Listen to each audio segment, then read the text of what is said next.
Welcome to the EchoCast, episode 117, RIP Afr0. This is a podcast about the Division 2, its community, news, speculation, updates, and whatever I feel like ranting about. I am Bondiesel. I do some Division stuff, such as this podcast, Twitch streams, and supposedly YouTube videos about Division 2 and other gaming topics. Please take a moment to subscribe and to rate this podcast on whatever platform you listen to, as it helps the show get noticed. This week we have State of the Game recap, Division 2 news and speculation, community topics, listener questions, and some content updates. First, I would like to thank our Patreon supporters this month: Hassan, Christian, Darren, Tim, and PK. If you would like to support this podcast and my other content, please check out patreon.com/Bondiesel. I am willing to do promotions for new and existing Patreons. I'm willing to do anything you want. I have open ears. We've lost about half of our patrons, and I'm willing to be more active if that will encourage people to help support, basically give me a financial excuse to pay Diesel to continue doing this podcast.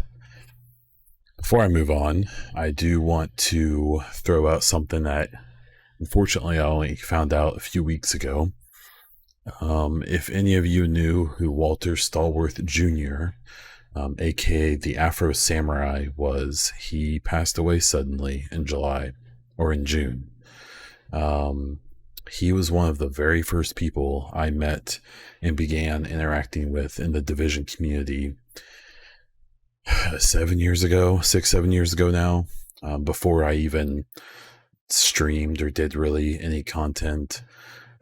He was always really willing to give me advice and throw his opinion at me on Twitter, even about the podcast. We actually, not long before he passed, we talked about producing a podcast. I think he wanted to get into it. He was a former DJ and had quite a cool story behind him in his younger days. I did never get to meet him, but I was always really impressed by how positive he was and how just he always put a good spin on things. It really bummed me out when I found out about this. He was someone who almost every time I streamed, his name would pop up in chat, him saying, "Hey man, what's going on? How you doing?" And it always made me happy. And just knowing that name's not going to pop up again just really bums me out. So what I'll say is check in with people, try to be nice to each other, try to see the brighter side of things, whether it's games or life situations or really anything at all, especially right now with the world being so crazy. Appreciate the people who are around you while they're around you, because you never know when they won't be. So that's where I'll leave that. Rip Afr0. We'll miss you, man. Okay, so I'm going to jump into the State of the Game recap. This week we had Hamish, Yannick, and Johan making an awesome appearance. Johan is awesome. And they talked about some recent fixes and title update 11. So they talked about a global event reward fix that was that will retroactively give rewards for people who did the global events but did not get rewarded appropriately. They mentioned the blue screen issue on the PS4. They're investigating it. They did say there's still an issue with the gear set not working as intended on the newest raid.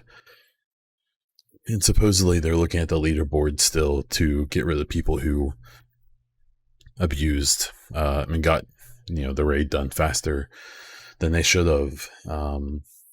They did make a final confirmation that there will not be a stash space expansion. My advice is start a second character and have like a PvP character and a PvE one, or have a skill character and a not skill character, something like that. They talked about the newest manhunt target. It's now available. There's only one more left, and when you complete that one, it'll open up the I assume another modified mission for the final manhunt target, which will be Hornet. You get to kill him again. You get to kill him once in each game, I guess. And then the big news came. They talked about Title Update 11 is targeted to come out in September, and that there's a PTS coming for it very soon.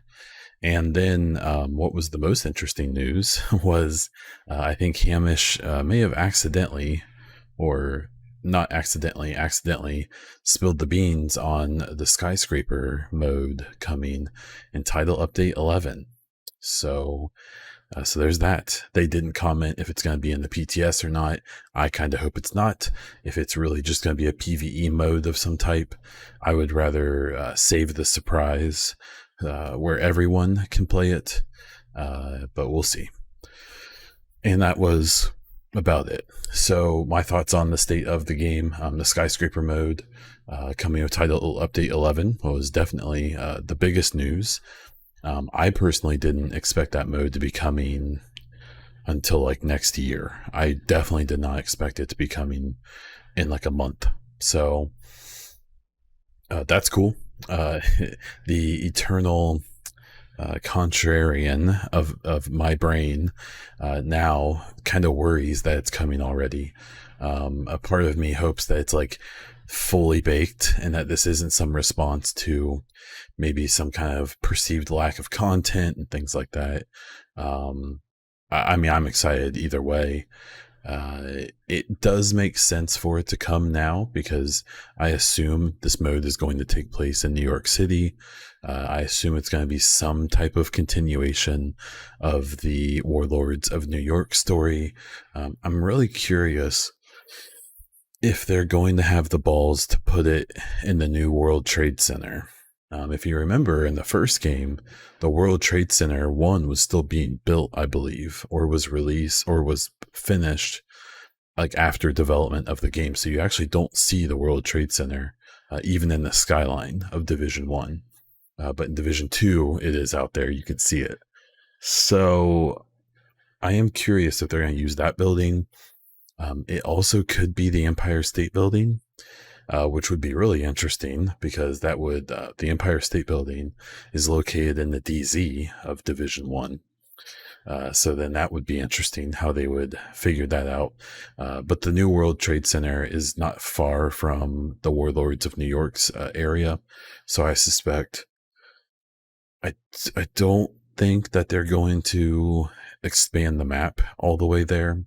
I think there's probably going to be just a way to fast travel to that mode, where there may even be in the downstairs between the Hunter Mask and the Clan vendor and Warlords of New York in Haven. There's like kind of a blank space there, and I bet that's where there's going to be a Skyscraper mode, whatever it's called, lobby or matchmaking area or something. So one hope I have for the Skyscraper mode is that it's going to be a place that we can finally consistently fight hunters. The leaks kind of indicated that this mode in some way is going to have us going up floors of a building, and every so many floors there being like a checkpoint or something. I suspect that every so many floors there's also going to be like a boss fight, and it would be really cool if some of that is hunter related. So I have more to say about that, or that you can already get if you go back and listen to my podcast from a month or two ago about the leaks and talking about how the hunters come into play in the story later. I'll leave it there. So yeah, so Skyscraper mode coming already. We don't know a ton about it, but I am excited. This definitely quelled some of my desire for new information for at least a little while. We'll see. The PTS coming is exciting as well, especially with all of the community interaction that Bruce and some other developers have been doing. They've been interacting a lot with the community to kind of see what they want, and they've especially been interacting with the PvP community. I will say that from following some of those threads, there's been some really good conversations and good ideas. There's also been a pretty good portion of that community who has pretty thoroughly embarrassed itself. And I commend him for trying to be reasonable with a number of people who I don't think are capable of that, unfortunately. The embarrassing part especially is that it's, you can probably make a list of 10 or 15 names you can always expect to see being awful in these type of threads. And there's a few in particular who I had to kind of snicker at when I saw people who have supposedly deleted the game multiple times and quit, who still, find themselves trolling around the community and being as useless as typical. So, my advice is to not engage. Use that mute, use that block. Look for the people who are trying to help, whether they're positive or negative about stuff. Look for the people who actually seem to care and who aren't just trying to get people to come to their Twitch so they can be grumpy about stuff. So I've already talked about the leaderboard stuff. I do think if they want people to take any of their world's first competitions seriously, they need to punish everyone who exploited bugs, especially if there's documentation of it, even if that means changing to world's first awards and things like that. I don't think that's going to happen. At this point, I think that whole thing kind of is what it is. And then the retroactive GE rewards were kind of a slap in the face. I had multiple people in the Discord upset about it because a lot of people didn't get rewards, so they didn't leave the global event on. Therefore, they aren't going to get retroactive rewards because they didn't do it technically, but they didn't do it because it wasn't working. So it would have been nice if during the event they would have said, hey, do the event. We're working on getting retroactive rewards, but instead they announced that they're doing that after the event was over, or I think 24 hours before it ended is when they first mentioned it, which I'm not super worried about it, if you want me to be totally honest, but I also completely understand if there's people who are upset about it. Okay, so, and that was the state of the game. Again, the Skyscraper mode was great. That's a great announcement. It's what this game needs pretty badly. I'm curious about pricing and things like that. I think the smartest thing is that it's just a DLC that gets released with the game and everyone gets to play it. Since it's going to be based in New York, my guess, and I think what is most likely, is that if you have Warlords of New York, it's included, that you'll just get to play it. And if you want to play it and you don't have Warlords of New York, you'll need to get it. And I wouldn't be surprised if we see a sale on that content when Title Update 11 drops. They could, in theory, charge everyone for it. I think that would be a bad idea. I think this is content that would be a good way to bring some people back. And maybe if they charge $5 or $10, if it's really that replayable, if it's really that good, then maybe they can swing it. But if they try to charge 15, 20, $30 for it, if it's really just a new mode and some title update changes, that would be a pretty awful look if you ask me. But we will have to wait and see. What we'll also have to wait for is this mid-roll. Okay, so some Division 2 topics. So I did a bunch of polls over the last few weeks and I want to discuss their results a bit. So for the first poll I ran was just basically asking, like, do you want more more Division 2 content, so on, or do you just want Division 3? And the results were actually kind of surprising to me. Division 3, the request for Division 3 won pretty substantially. It was 61.4%. More Division 2 had 38.6%, and that was on 560 votes. So with the size of my reach, anything over 400 or 500 votes, I'm actually fairly happy with. I don't think it makes it statistically significant if you're into that type of thing. But I do think it's enough votes to take something from.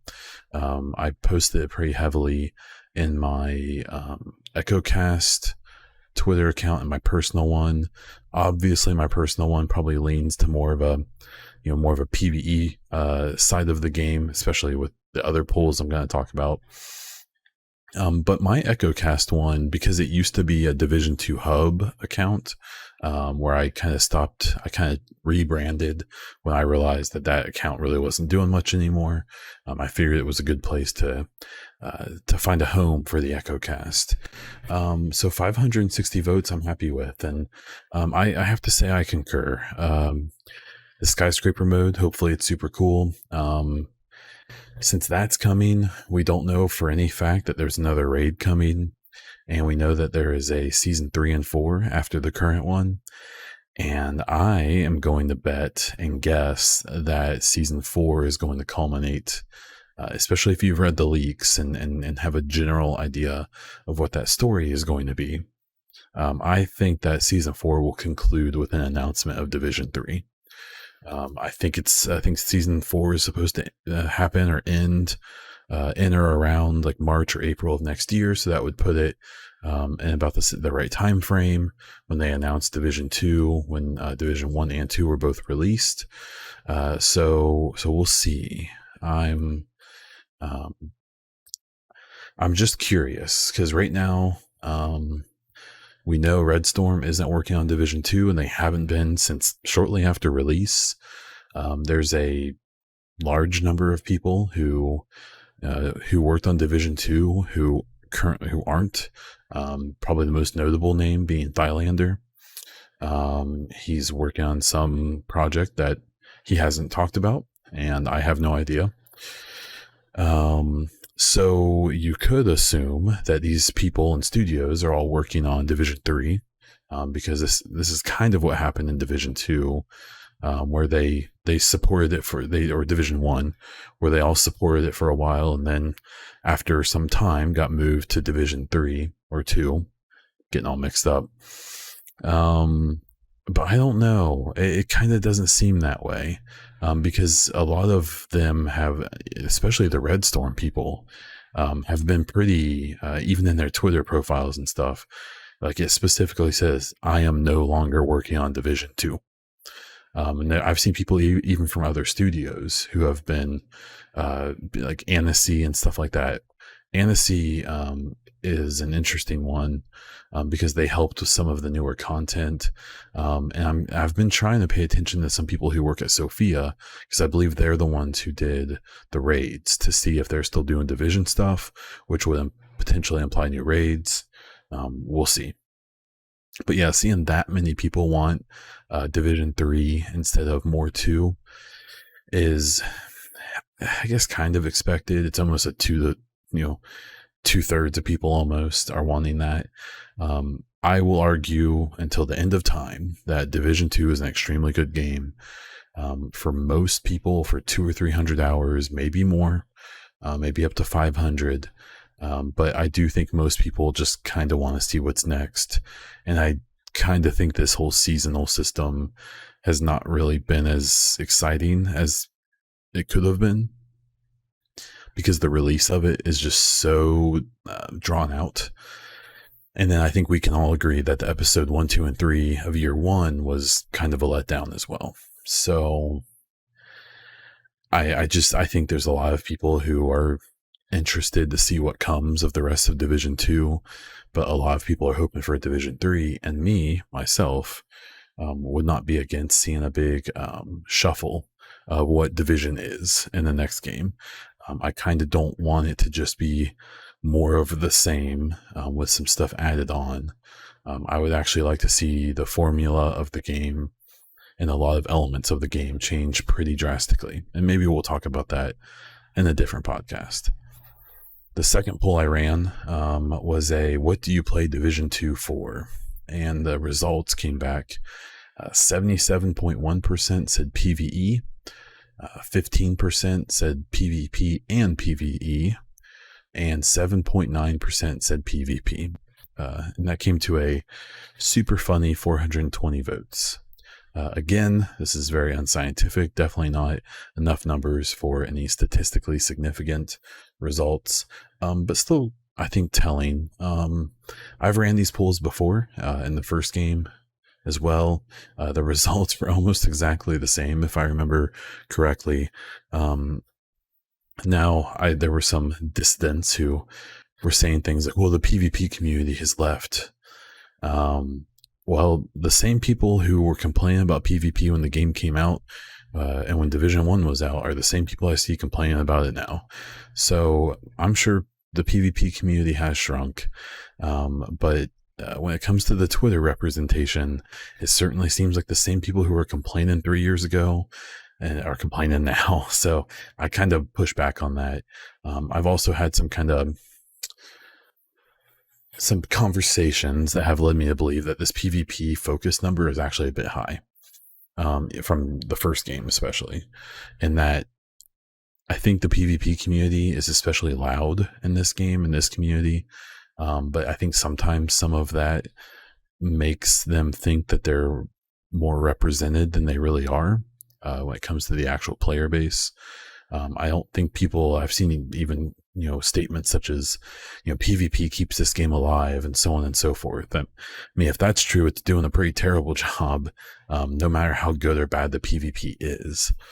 I think what's interesting is basically every game in this genre is bad at PvP. I know the first kickback on that will be people saying, but Destiny 2's PvP is really popular. It's popular, but I think you would have a hard time finding a Destiny player who says it's like good. And that's something I've said a lot about the Division PvP is you can have fun in the PvP. You can cheese it and troll people and run with your friends and crap on noobs and you can have fun in Division PvP.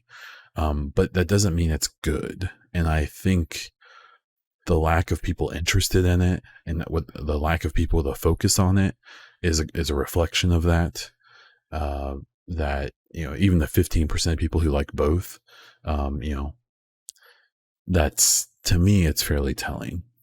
I also think it's there's games like Warframe that just gave up on PvP, just didn't even try, and then you have games like Borderlands and so on and so forth that didn't even bother. Anthem as well, though we don't really talk about that one. But I think this for me, I think there almost has to be sometimes a kind of reminder to that very vocal part of the community. Like, just because there aren't that many of them doesn't mean I think they should be ignored. I think PvP should absolutely be worked on and improved as much as possible.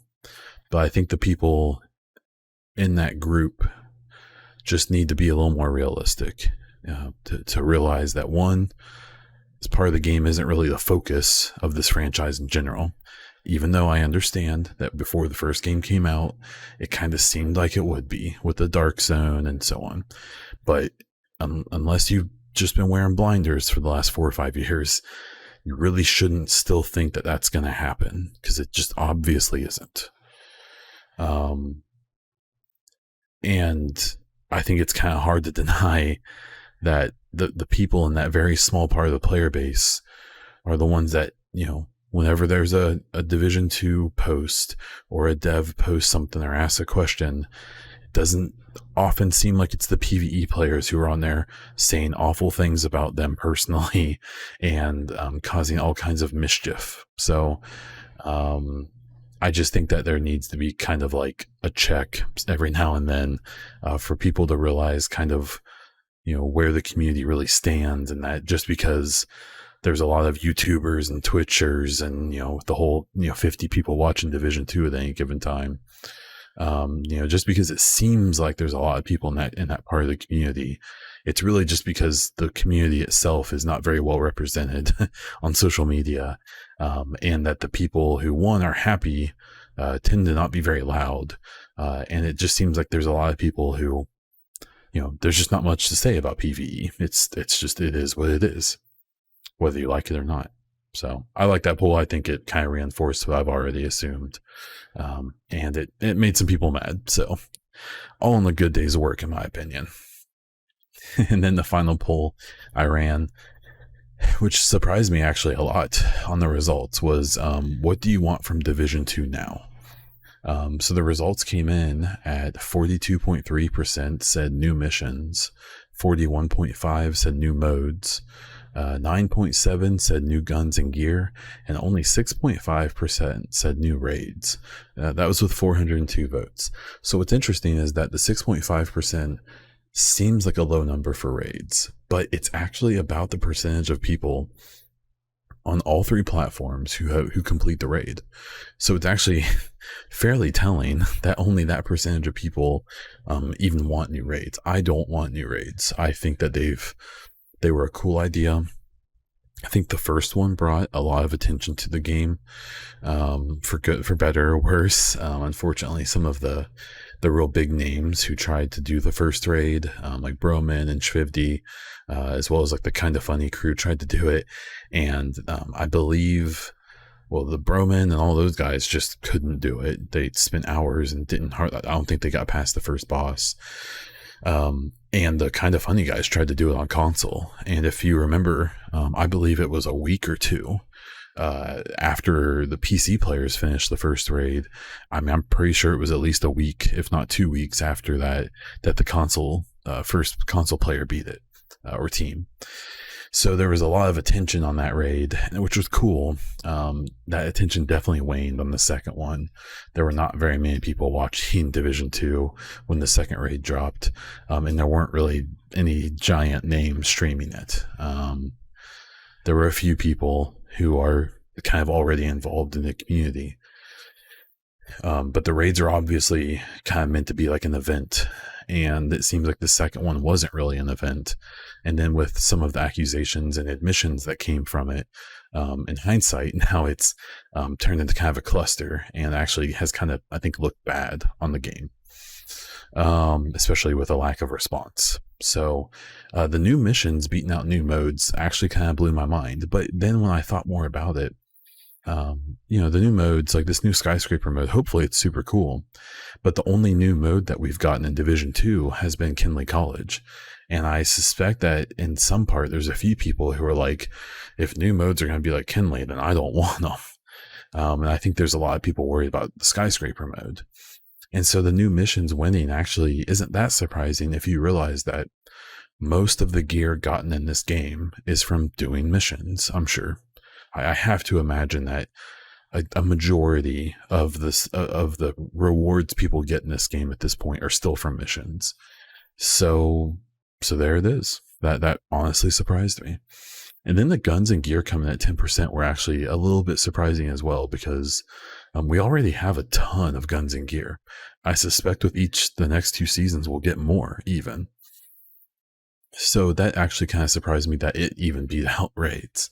So there's that. I was looking for community topics. I basically didn't find any, even though I was looking back a whole month. If you search, so the way I do community topics is I either bookmark things I see on Twitter. Most of those things I've covered already. And I check the top posts on the subreddit for the last month or the last week or however long it's been since I did the podcast last. And I basically had nothing on Twitter I haven't already talked about. And the subreddit, if you filter it, it's all screenshots and humor posts. So I'm just not going to bother. There's very little actual conversation happening on there. So no community topics, but we do have a listener question from Shami Soul on Discord, who's a lovely patron. Do you think Massive cares about PvP at all? So that kind of rolls into the conversation I was happening before. So here's the thing. I think they do care. I mean, every title update, they make changes to try to make it better. It's just the problem is that, especially in Division 1, but still in Division 2, I think they've actually relinquished a little bit in Division 2. But in Division 1, they had a very specific way they wanted people to fight in the DZ. They wanted people to use cover. They wanted people to use their skills. They wanted people to move tactically and work as a team. Instead, what they got were people face tanking people, abusing gear set mechanics, and straight abusing, netcode and, tick rates on the servers. And that's still happening in Division 2, albeit slightly differently. But at the end of the day, now it's just foam and fire and status effects and groups murking on people because there's only 12 people on the server. So I think they care. I mean, they spend more time on PvP than I wish they would. I personally kind of wish that PvP would get the Warframe treatment and they would just kind of set sail on it. But they're still trying, and I think that's the right thing to do, even if it's not what I want. So I think they care. I really do. I don't think Bruce would go through the abuse that he's been getting if he didn't care. And he seems a lot more open, even if the problem is that when the devs reach out and say, hey, give me your opinion on this, the issue that people have is that, this happens with the PTSs and with the devs on social media. And the problem is that just because they're asking your opinion doesn't mean they're going to do what you say. That's a big problem with the PTS is there's a lot of people who, in a PTS will say, instead of this, you guys should do this whole completely different idea that would take a year to implement. And then they get mad when the PTS, which is essentially just a demo. I mean, it's the PTSs are almost exactly what we're going to get, except with maybe some tweaks. People think that if they suggest something for the PTS that would take months to implement, if it doesn't come with the final version of the game that releases 3 weeks later, or the final version of the patch, they instantly assume the devs are incompetent and terrible and stupid because so many of the critics in this game are, the people who have their own ideas. There's a lot of people involved in this game, especially creators, who want the game to be designed perfectly for them so they can stream it and make a bunch of money, or so they can make super dope YouTube videos. And they don't look at the game in such a way like the devs do, where they're trying to make it the best for the most number of people. This goes back to if you can please 2/3 of your audience, then you're doing a pretty damn good job theory. And I think a lot of times the loudest people in the community don't fit in that 2/3. And I think there's a lot of changes that happen in the game that do please 2/3 of the community, even if that doesn't include, the loudest people on Twitter and so on. So I think they care. Do I think they're effectively changing things? I don't know. I definitely played a lot more PvP in Division 1 than Division 2. There was a slight window around like 1.7.1 that I thought Division 1 PvP was a lot of fun. I still didn't really think it was good, but I definitely found it fun. And I can't say that after the first couple months of Division 2, I kind of gave up on PvP because I just didn't care.